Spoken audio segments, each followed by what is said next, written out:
Yeah, Mr. Fleming. Good morning.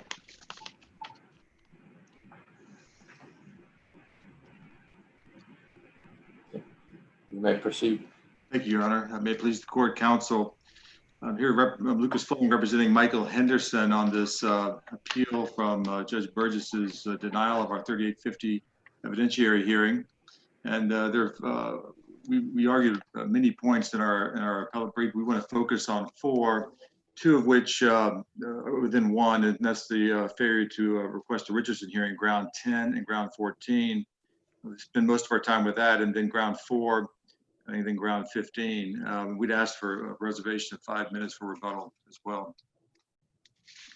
The court's well aware of the standard, I know, for these kinds of cases. The distinction in this case is we're arguing that Judge Burgess erred in denying his ability to have a new trial following the hearing. The court made a finding on the failing to at least have his trial attorney, his trial counsel, move for a Richardson hearing, making a finding that, and we argue, that the court did not analyze the merits of the Richardson issue and limited the analysis to counsel's conclusory and speculative statements. And regardless of the trial counsel's thoughts and assumptions on the adverse ruling during the Richardson hearing, the court was required, in our opinion, to hold this inquiry and failed to do so because the trial counsel's deficient performance, and that these deficiencies in the trial counsel's performance caused the appellant to be denied a procedural right, and one that we would argue the outcome would have been different had this been heard and this evidence excluded. We want to focus primarily on the child pornography mention. As stated in our brief, it came within just a couple of minutes of the opening argument, where there was a disclosure that child pornography was shown to one of the victims named DM, and there was an objection. The objection was overruled, and there was really no preservation or request for Richardson hearing based on trial counsel's part to explain the nature of the objection, phrasing it in form of a kind of a Williams rule evidence. As a trial attorney myself, I could tell you that the mention of child pornography in and of itself really changed the entire dynamic of a trial. This is a trial. Counsel, let me ask you this: the mention of the child pornography in opening statement. How is there prejudice from that when, within a matter of a few minutes later, the DM testifies to it himself from the witness stand? It certainly that's what he did, but prior to that happening, trial counsel had no notice that this was a piece of evidence that was going to be introduced. The state did not disclose any of this information. The DM was deposed twice and didn't disclose this as well. So that came as a surprise to them, and in our view, changed the entire trial strategy of what would occur. I think you saw, perhaps read that our client noticed that the jury was aghast. That's the word he used when they heard this word used. And when you have a case of credibility with no physical evidence, when someone mentions child pornography, it certainly changes the entire dynamic of the trial. One where he has to defend. Well, given what the jury heard shortly thereafter about the interactions between the defendant and DM and the other fellow, I mean, the jury was going to be aghast sooner rather than later. The child pornography kind of fades into something rather insignificant in light of what was testified to by the two victims or alleged victims in the case. But certainly as a start, in terms of changing the outcome of the case.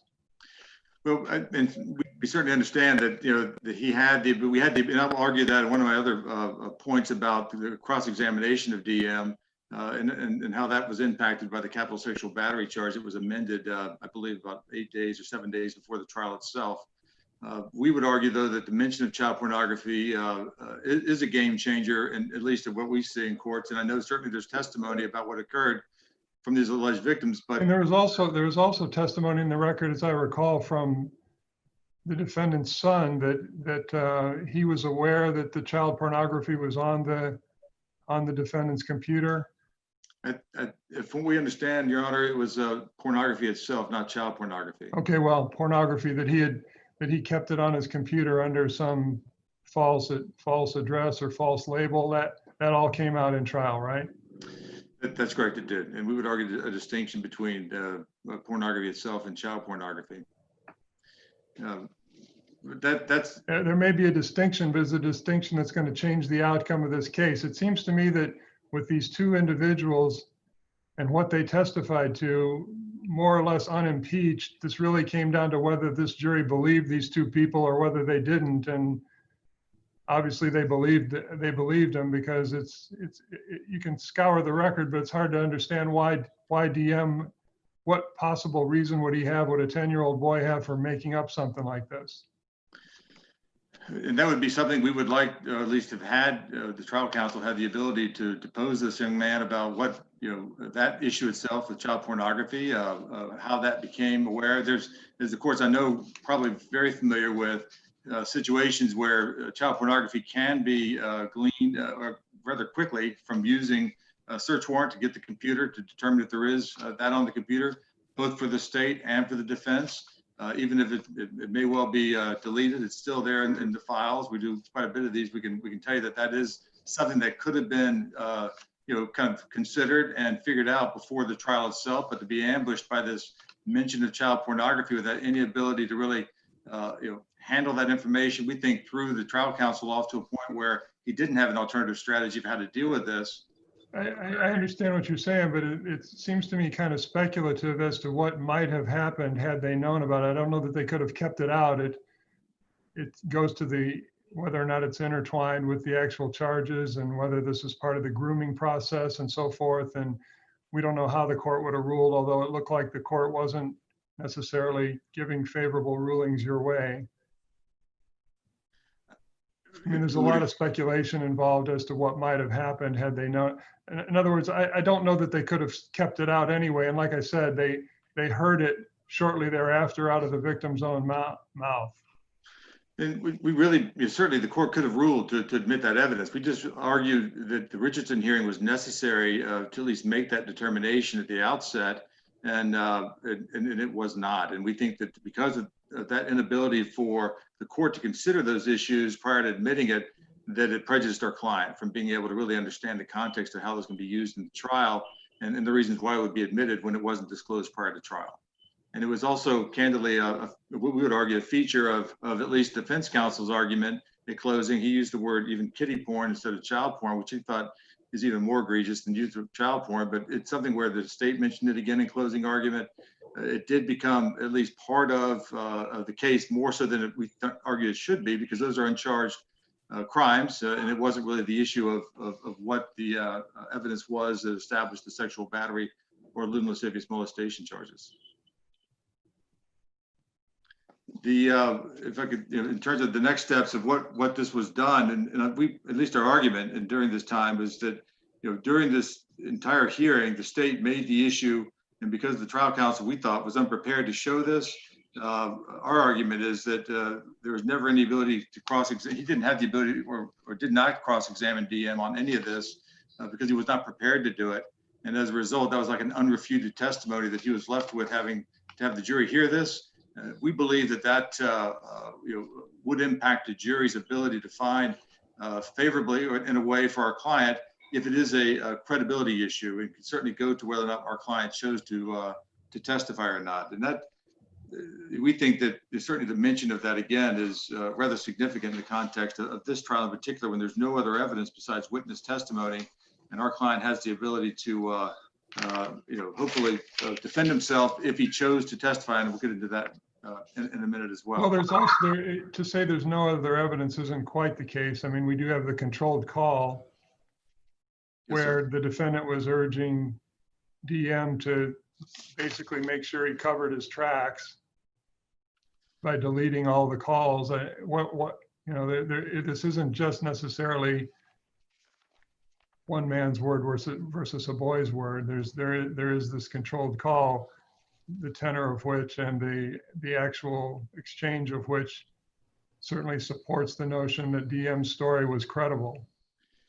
To that point, we could, that was the third point of the ground four to address that issue. Our argument with that is that it was not really made known to them until years later that this call was recorded. And at that time, it really wasn't at least a mention of deleting the calls. It was the other way around. That showed a number of times that DM called him, not the other way around. That I know that there was words used by the court certainly that didn't matter in some ways. It was a detail without distinction, but I think what the court was getting at, which I tend to agree with, is it doesn't really matter who was initiating the calls. The point was that he was being asked to delete calls and cover the call history because of the fact that there had been apparently a significant number of calls between the two, despite who was it isn't the initiating of them that is the prejudice. It's the fact that these two are communicating by phone so frequently.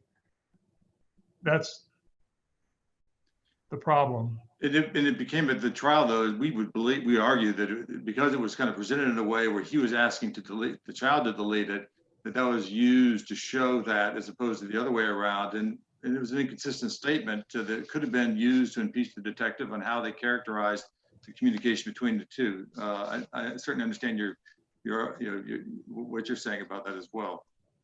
But that, well, that's what the judge, it's not me, it's what the judge found. And so that would provide some competent, substantial evidence in the record as to why that particular item was denied. Well, at least from what we argued, is that the record admitted into evidence during the hearing to establish that he told him to erase the call history because the call history would show the number of times he called him. Right. Law enforcement was never mentioned during the call as the motivator to erase the call logs, and that was certainly part of the testimony at trial, despite the detective testifying that the prosecutor and making reference to this in her closing argument. And characterizing the content of the call as a result of how that was between the two of them and the reason why. So we think that the detective took some liberties, with that information not being disclosed to our client and their attorney prior to trial, so they had that information so they could cross-examine the person on it. And they were ineffective in failing to obtain that recording so they could have that information and then present that, at least in cross-examination, and perhaps to keep it from being mentioned in closing argument by the state. Now, in and of itself, our argument is that call in of itself would have changed the dynamic of the trial. I think it certainly would have impacted the credibility of the law enforcement officer in this case. And I think that's pretty critical in this kind of case where you have credibility with no physical evidence. For the jury to weigh that, we think our client had the ability, or should have had the ability, to cross-examine the detective on that point, and then have the jury decide whether or not they would consider that as evidence based on what they heard. On the other Richardson issue, we had talked about there's another ground 14 that we were discussing, the ineffectiveness for failing to move for Richardson hearing when the state elicited testimony regarding a previously unknown second recording with DM, where he admitted to the detective that he had lied and he would not testify at trial. Now, our defense counsel conceded that they were unaware of the second interview, and they learned of it really during the post-conviction hearing for the first time, years later. The interview contained the allegations necessary to amend the information to a capital sexual battery, a pretty significant amendment based on that recording that was never disclosed and that they never asked for. Trial counsel, in our view, failed to move for the Richardson hearing after learning of this second recorded interview, and it led trial counsel to conduct an incomplete cross-examination of the victim and the detective. And the jury never heard evidence this interview took place years after the alleged incident in a police cruiser outside a bus stop where the alleged victim told the detective he did not want to show up and testify, where the detective threatened the victim with incarceration. We would argue these discovery violations clearly had a direct impact on the trial preparation and strategy, as both trial counsel testified to such during the evidentiary hearing. The appellant, we would argue, is again prejudiced by not having this information at trial to be able to effectively cross-examine the witnesses on this. And we can note certainly the post-conviction court, Judge Burgess found the trial counsel's testimony credible, that didn't receive discovery as it relates to this and had ongoing difficulty receiving discovery from the state to be credible. However, he found that they were not deficient for failing to request a Richardson hearing based on their prior experiences with the trial court. And our point to that is that it's really not really for the defense attorney to determine whether or not a Richardson hearing is necessary or whether the court would grant it. It's really for the court to do that. They make the objection, they ask for the hearing, the court makes the finding, and not left up to an attorney. We would argue that that's deficient performance that could certainly impact the result of the case. So. It is difficult for us to really understand that this would be a strategic decision on behalf of trial counsel at this particular time when they just learn about it and not do anything about it. We think certainly that they were just caught flat-footed and they just did nothing about it. And it impacted our client's ability to really have that evidence, consider it a trial, cross-examine the folks they need to work with on that, and hopefully have a different result as it relates to a jury verdict, especially when it's a credibility issue between the two parties. Well, the test, though, is it whether it would result in a different verdict, but whether it negatively affected the defense ability to prepare, correct? That's correct, Judge, yes. And it certainly would, we would argue, affect their ability to prepare.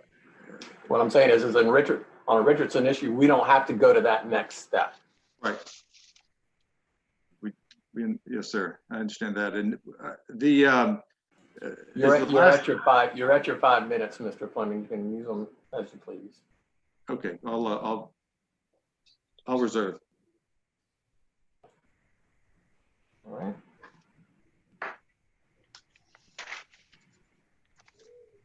You need to unmute this.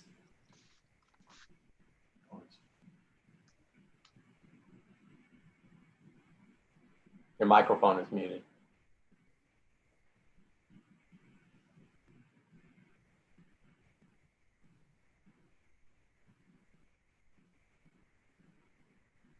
Can't hear you. There you go.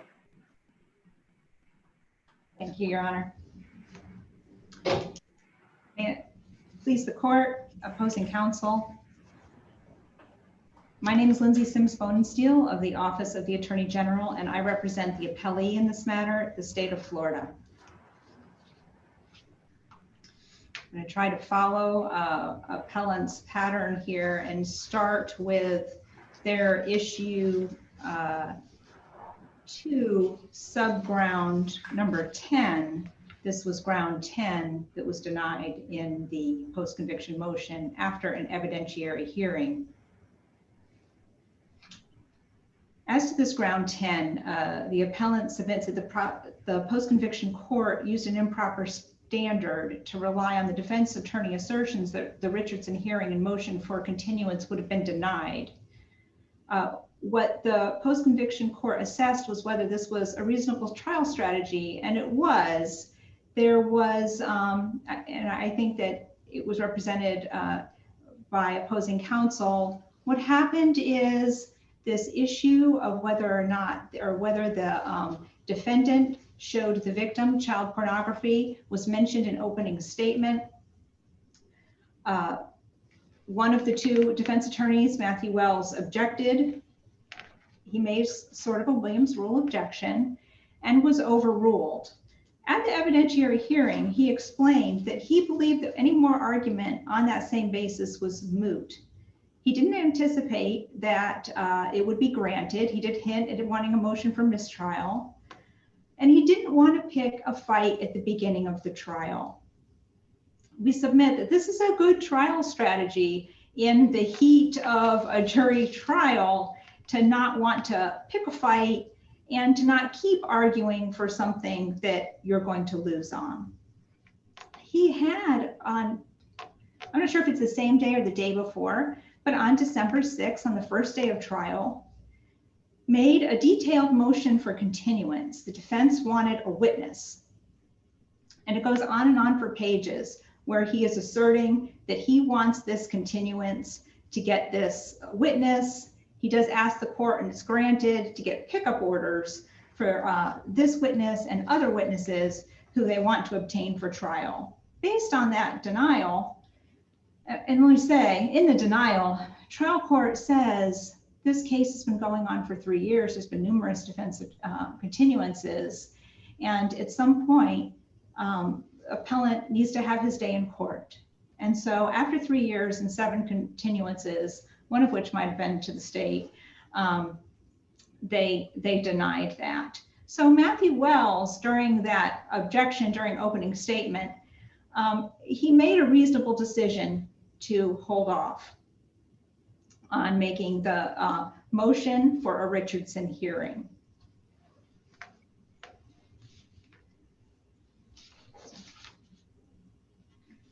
similarly, and I think we went next to issue 4.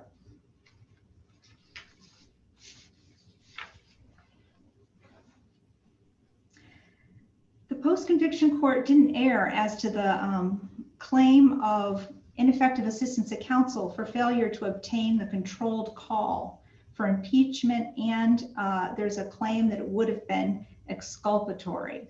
What the post-conviction court says is that it is detail without distinction, and it's based upon that at the evidentiary hearing, they heard the controlled call.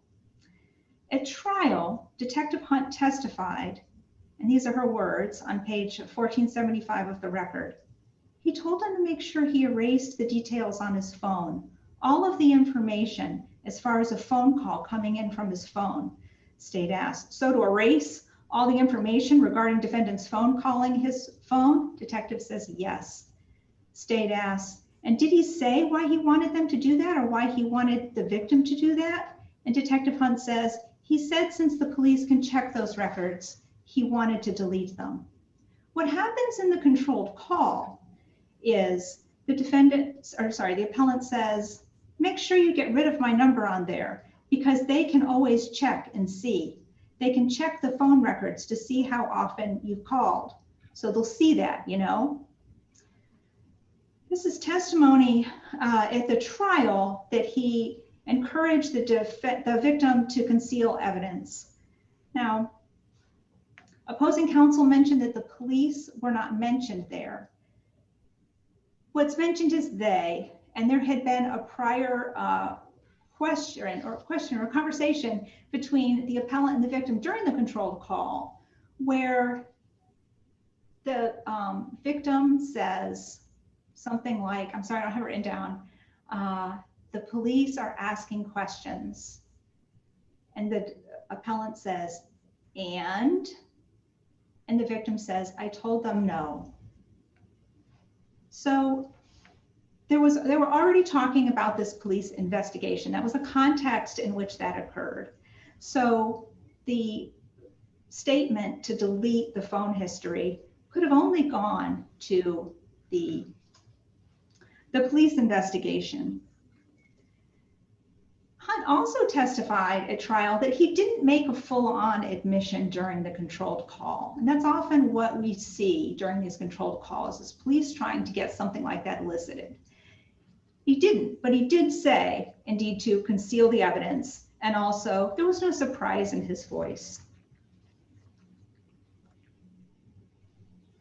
The appellant claimed that he didn't tell the victim to lie during the controlled call. He didn't have to, because the victim had already admitted to lying to police. The post-conviction court also found that this call was inculpatory, that the tone and the demeanor, the no surprise, supported the tacit admission testimony of Hunt. The post-conviction court, as the finder of fact, is charged with determining the tone and demeanor of the call to determine whether it would have a probability of having an effect on the outcome. We don't have the call in the, as part of the appellate record, so I would submit that we should give deference, this court should give deference to the post-conviction court's findings.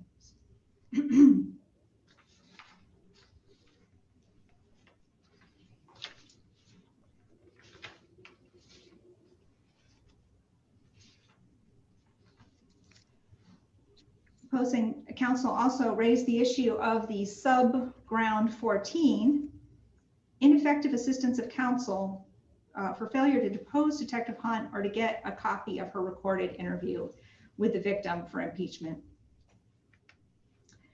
The court also reviewed the recorded interview and found that it was not exculpatory. And there was no impeachment value in the fact that Hunt had said to the victim that if he didn't want to testify in court, that she would throw him in jail because it was just friendly banter. She had also just teased him about him smoking. So it was going along with developing a rapport with the victim while conducting an interview.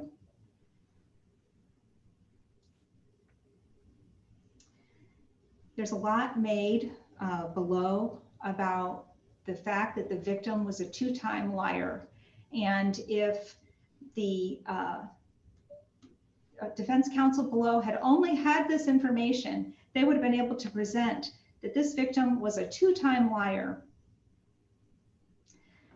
Based on this recorded interview, he does admit that he lied to the detective when he covered up for defendant during his initial statement to police.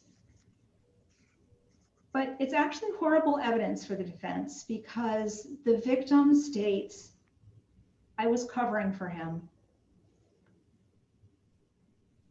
He admits that the abuse was worse.